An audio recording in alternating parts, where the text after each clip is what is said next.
Well, you got to keep track of all the attacks that are going on, and then keep track of your clients and stuff. It So it actually yeah. is on that same screen. So if I want to bring this up again, I can just say, "Hey, look how dangerous things are." This is just my new favorite thing I've ever seen. It's just absolutely insane. So for guys on the recording, this is just a live update of current attacks that are happening every second. And that's just one report. Here's another one. This actually two different live reports that got shared with me today, and it showed this is how many there's been 6.6 million attacks today so far. So I kind of want to track this throughout as the day goes on. But um, so what started this was we've started doing a webinar series that some of you know. Mhm. This one was called "Does the Fire Escape Work?" And it's about business continuity. And I give this metaphor of an example. When I was a kid, I grew up and we had a fire escape, and it was outside of my window. Now, me, my brother, and sister all knew how to, in the event of a fire, go to my room, open the window, and get out the fire escape, and we would go down it. And every so often, we would look and see, like, are the boards still good? Because I know it's hard to see on a small screen, but I'm not exactly a small guy. And really, my brother is an ogre and always has been for some reason. So we also had to make sure that the escape never was going to fall down if we had one, two, or three of us on it, that we could safely get out. Now, what was good is our house never burned down. But I also don't want people to feel like planning to use the fire escape is not the worst thing because we always knew exactly what to do. Now, that was just one situation and one kind of emergency. There was other things that we had to know. If the power goes out, we knew how to where were the candles, where were the lights? Do we actually have batteries in them? Do we have a generator? There are other parts and plans that come with actually planning for incidents, but the fire escape is always where I start with that one because it's the first time I really remember making sure that this plan worked. And we didn't just do it one time when I was, 3 years old, 4, 5, 6 years old. As I got older, we made sure that it still worked and we knew how to do it. Because when someone was little, it wasn't me who was going to get myself out. I was too little to be responsible for getting myself out of a burning building. But as I got older, I had more responsibility to help my family out. So the plan changes as time changes too. So that's where we're at with our does the fire escape work? So the first thing we're going over is BCDR, what it actually is. A lot of people in my industry talking a lot of shorthand, so you'll hear it this way. It stands for Business Continuity and Disaster Recovery. We're going to go through incident response plans. If you're in financial anything, whether you're a CPA, wealth management, if you're in one of those industries, you're required to have an IR plan. You can also sometimes also have to have a WISP, which is a written information security plan. You need to have a plan and not just one in your head. It needs to be written down somewhere so you actually can use it. I kind of going back to our fire escape metaphor, used to like, when you'd go and they'd have the on the wall, they'd show you're here, your exit's here. That's a small example of an incident response plan for a very specific situation. We're going to go over some annual assessments. Really, we say annual assessments, but I'll tell you what the best practices say. And someone has told me like best practices is really where you want your business to be. These are things you should be doing at least quarterly, biannually. If you're doing it once a year, you're giving yourself the longest gap of time between things and how they change. Because when Microsoft might come up with an update, it might be different than when Sonic Wall or when Apple does, or whatever solutions that you're using. They don't all sit and get in a room and say, hey, why don't we get all our updates done at the same time? Which means that your environment's going to have discrepancies through it. And the last one is how do we continue to look at that and see that we're not just accepting where we were as status quo? BCDR, now it really is two parts. It's business continuity and disaster recovery. One of the biggest expenses a business is going to have is that they need to keep themselves running. Now, if you look at if you're a $1 million business and you're down for a day, you could say that's going to cost you three, four, five, $6,000. Some people would say more because you can't recover anything in a day. The reason business continuity is very important. I have a client that they called me, and I'll leave their name out. They said, I wasn't sure if I was going to call you or close my doors permanently, but they just got done being shut down for 3 weeks because their old IT company didn't do their homework. So their backups weren't current, they didn't do patching, but because they also didn't have any plans for any of these situations, when they finally had that day happen, It was a combination of both things. So there were zero operations for 3 weeks. What would happen to your business if you shut for 3 weeks? A lot of people, if they had to shut for 1 week, 2 weeks, they are looking at closing their doors at that point. And the other part is the disaster recovery. Even if you can keep things operational, it still means there's a time that you're going to have to spend on actually fixing things. You need to shore up your security. You need to make sure that none of your information, your client's information, no one's personal information gets lost. There are two different parts to this, and one's kind of mitigating the blast radius, while one's just trying to say, hey, we know there was damage. Can we keep the ship still floating? So we're going to do two parts to that.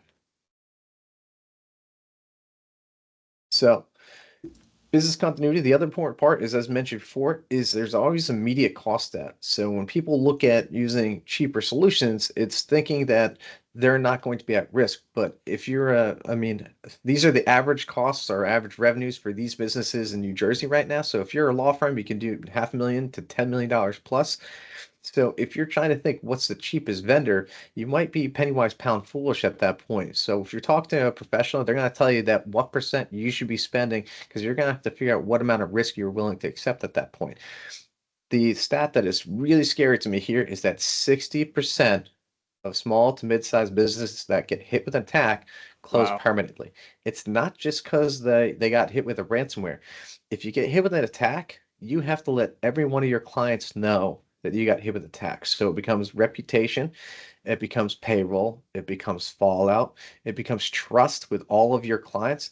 So the cash part is only going to be part of your problem, but even per day, your cash burn is going to be one of your biggest problems because most companies don't have the liquidity to keep going. So if you have payroll and you have these expenses, this is just what's going to be lost no matter what. Then you have to figure out your marketing, your fallout, your recovery, and that's where your disaster recovery comes into play so we can continue to go. The estimated damages really do range. What I saw for New Jersey, this was probably more to just the tri-state. The average cost per attack is really realistically between 125,000 to about 250,000 per attack that actually hits. Also, if you don't do the right disaster recovery, you're likely to be hit again. So the easiest thing to do is actually for a cyber criminal is to hit someone while they're down. There's no reason that they have to play by the rules, and that's why it's important to make sure that you do both aspects of this. IR planning. So an incident response plan. Uh, if you want, anyone who actually looks at this video can reach out to me. We have a sample of this. You can even actually use AI to help you out with this. But a plan should go through a lot of different situations. So sometimes you can even try some of these out for a tabletop exercise. But for what we're going to look at is who's in charge. So if based off the size, maturity of your company, you want to know who's going to be responsible. Like I said, when I was a child, I was the one who was responsible for getting me out. So if your building's on fire, who's responsible? So you're going to want to have someone who's your in-office security officer for something like that. That wouldn't be your IT provider, but they are going to be part of your plan. If your business gets hit with a hurricane, it's going to be different than if it gets hit with malware. But an IR plan plans for both those situations. What's the thing that's causing you downtime? You can also have where someone sold your building and you have a month to get out because they're going to build condos there. That sounds great, but now you have a different plan. Do you know what to do if you have 1 month, but you have to before you have to move your entire operation? Do you go more cloud-based? Do you go more remote? You can have a different set of plans that this is where you do get your IT professional involved, but you want to have plans for all these different situations.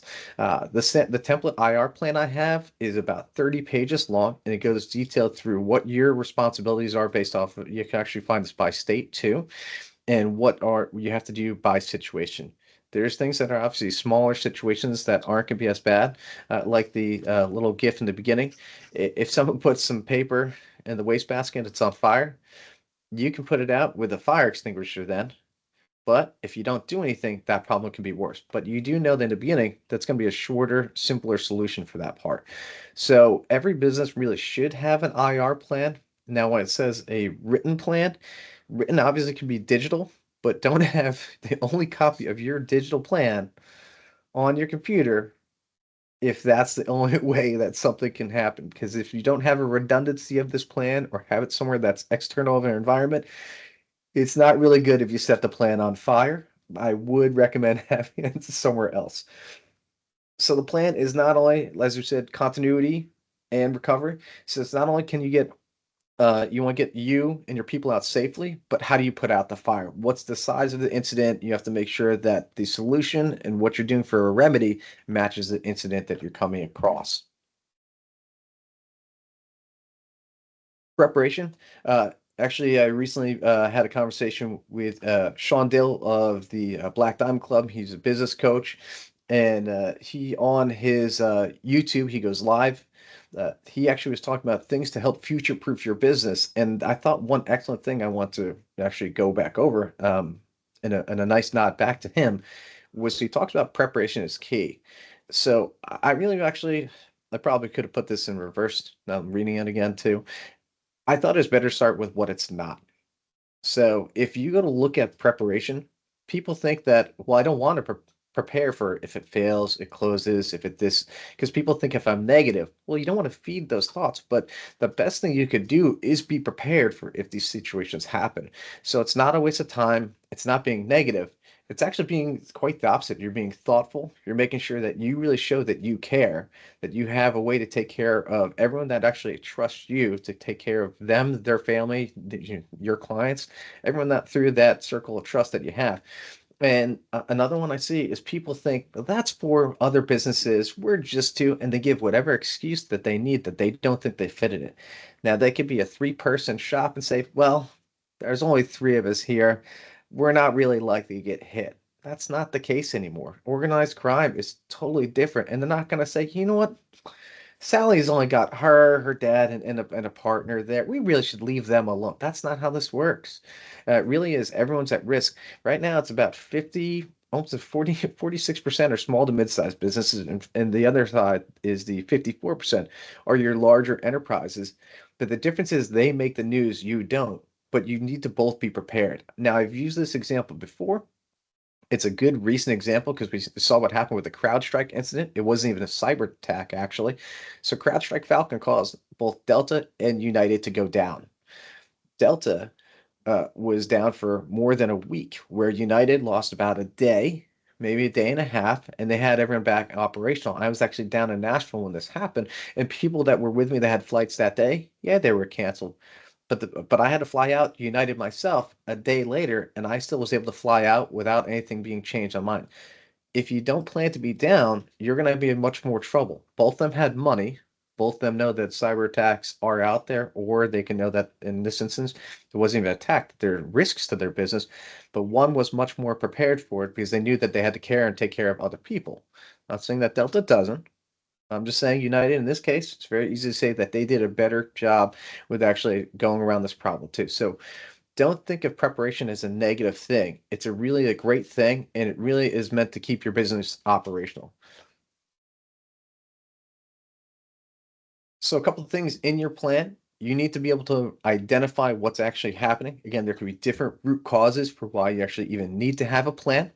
This doesn't mean you need to um, have a again, you can have a small incident on your business, whatever it ends up being, a pipe burst.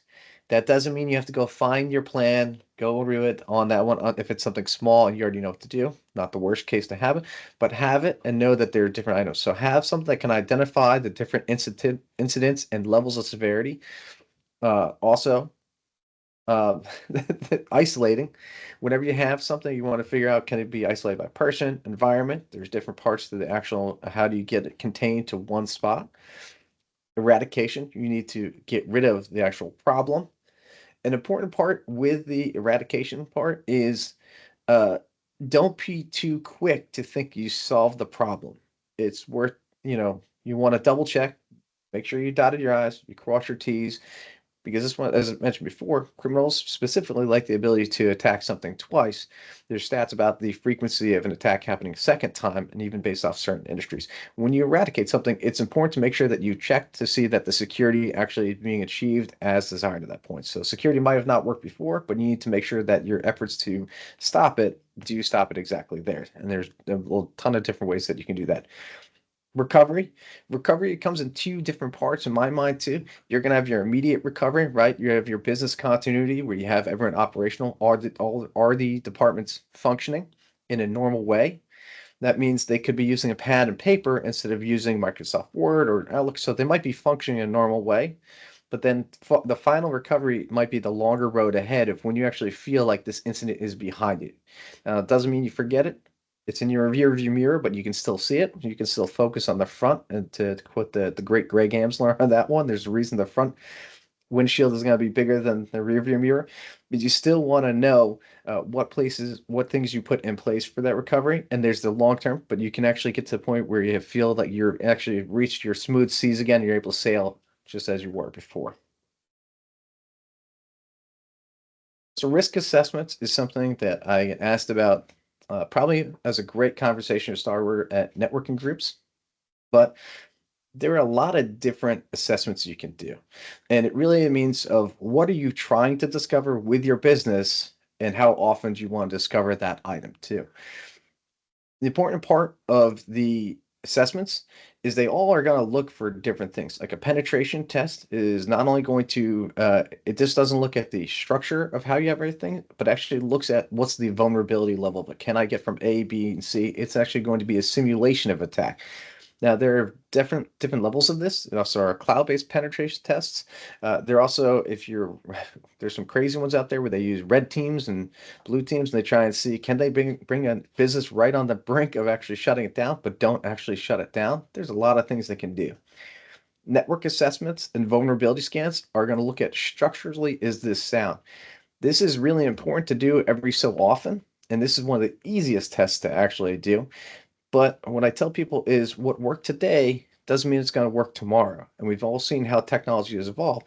This is the easiest way structurally to see that you actually have your security patches. You'll look for your updates. It'll look for a lot of the common things to say, hey, no, the building's here, or it can show you where you can fix things. So if you have a wall that's taken some damage here, this is going to give you actionable steps to be able to fix and keep things going and maintain that building at that point. Tabletop exercises, these are great, but you really need people to buy in. They need to sit down and just say, we're not just sitting at a table reading a paragraph off a page, but what situation we're going through. Do we actually know? With our clients, we go through, okay, so here's your phone tree. Do you have everyone on there? How do you know that the new employee is on there? How do you know that you've removed the people on there? If you have a phone tree and you remove an employee and someone doesn't get the message, how often are you looking at this one? So that might be something to think about a little more often. You also have to think about if this does happen, how are your employees going to react? So you can make the tabletop exercises as robust or small as you want, but at least have all the decision makers know that if this is going to happen, this is our plan. We use Slack, to use GroupMe, we have Teams. If we can't communicate, how do we find another way to communicate at that point?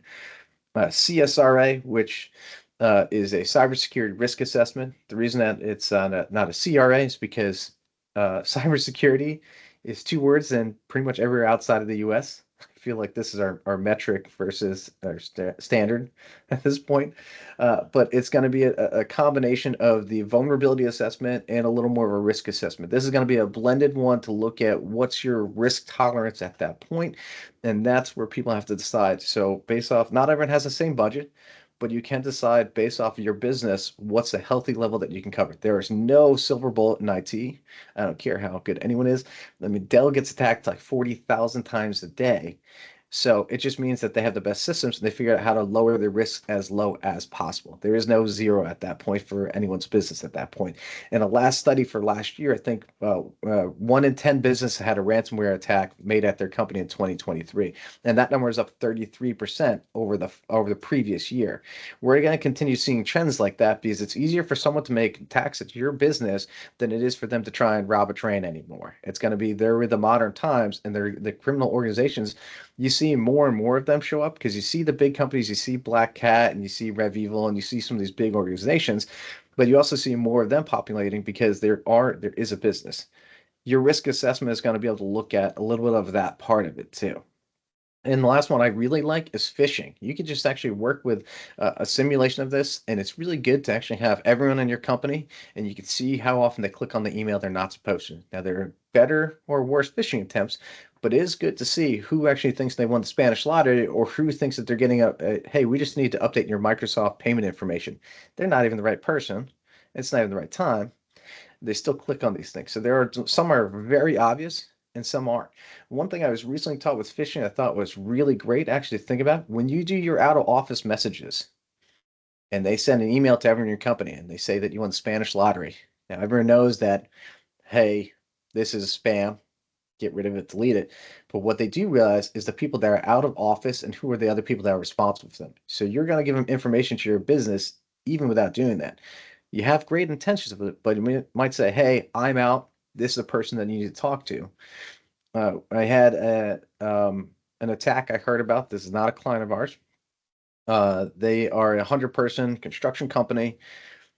Someone called in right before, this is around 4th of July actually, and said, hey, we work with Intuit. We need to do a quick update for QuickBooks, but we're going to need you to help us get on your system so we can actually put this in place. They knocked down and ransomed the entire company because they knew who was out of office then.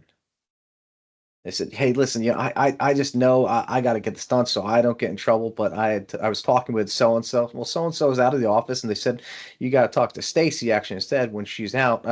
So I just want to talk to you at this point. Well, that they took that, and it's hard to verify when they say that they're from Intuit. They made their phone show up, and actually when they call you, it says this is from Intuit, or even though it's not.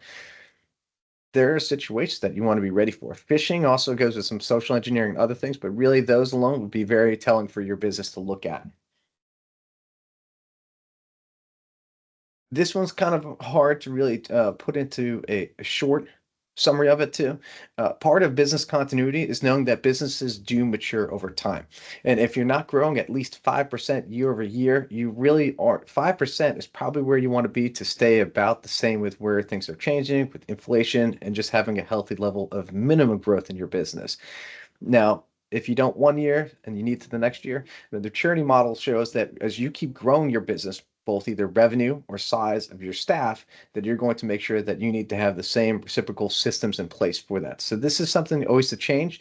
This will also boomerang back to our IR plan that we talked about earlier, because your IR plan is going to change based off the maturity of your business. If you're responsible for 5 people versus 50 people, there are going to be different levels to that. If you're responsible for $5 versus $50 million, there's also the same, there's going to be different things that are involved with that maturity. And you want to make sure that you know that your solution is with the level of maturity that your business is. Going this one, I really like this image too, because as you grow your business, don't forget to check to make sure that you have structural security here too. Just because you grew your business, this might have worked on the second tier right here. But as you continue to go up and grow your business, if you don't look at what's holding your business up, it could become more risky. So your posture is going to have to change, and this needs to be something that you are continuing to work on. When you're working on these things, like us, we work with our clients as often as they want to sit down with me. They can call. We call these TBRs or technology business reviews, and it's meant to be a resource for them, so we can continue to plan and improve and look at the environment. If they're getting more spam, do we look at DMARC, DKIM? Do we look at a different filter? We have to look at things that constantly change this, because the changes in the environments are constantly changing. So that means what we have understood as our threat intelligence, as well as the solutions out there, are something that's always in a constant change. So even though it's people look at it as a network infrastructure, you have to look at it, it's always in a state of change at this point. And this is, I think this is more, I would say, as much as anything else in here, is just my personal opinion on this. So I believe you don't need to be an expert in cybersecurity, but you should know one. Just like I'm not going to go to my doctor and tell him why I think I need whatever surgery I think I need. At the end of the day, I might have an idea, even an educated idea, but at the end of the day, you should either know a professional, or get, if you aren't the professional, find someone that you can trust in that industry that really is knowledgeable in it. Know your industry and the risks that come along with it. People don't like bad news, but even worse, they don't like getting caught off guard. I would rather know what's coming ahead of me so I know how to face it, than to just ignorantly not know what's happening at all and think, that's not for me, that's not this, and then you have that house of cards fall apart and you found out that you should have been looking for that too. It goes back to it's not negative plan, but it's really important to have a plan. If you invest money in technology, people love having new gadgets, gizmos, faster computers. it's important to make sure that it's not an investment in technology. You also have an investment in security at that point too. That's where we're at today. Today is where we're trying to get security to catch up to technology, but technology is not slowing down anytime soon. But you and your business need to make sure that you are doing your best efforts to actually protect what you have earned at that point. And the last one is I like to think, as much as I realize that we talk a lot of doom and gloom in our industry because there's always a cyber attack, this always got hit, this always got shut down. Technology does some awesome, wonderful things.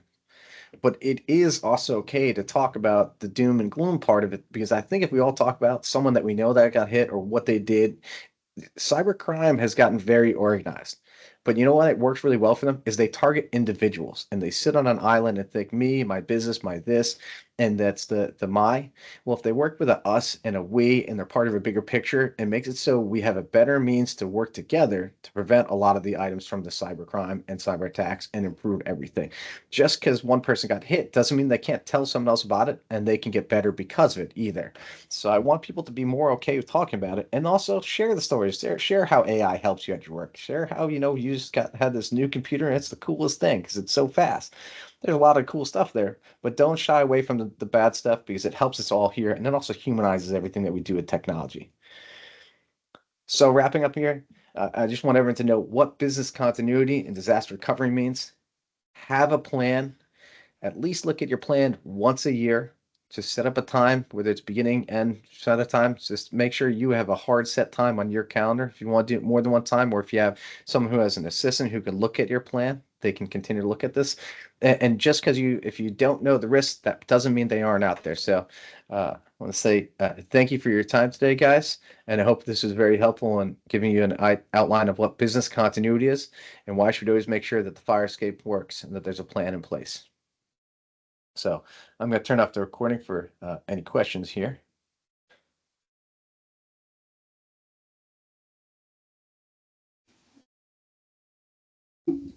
Yeah, that was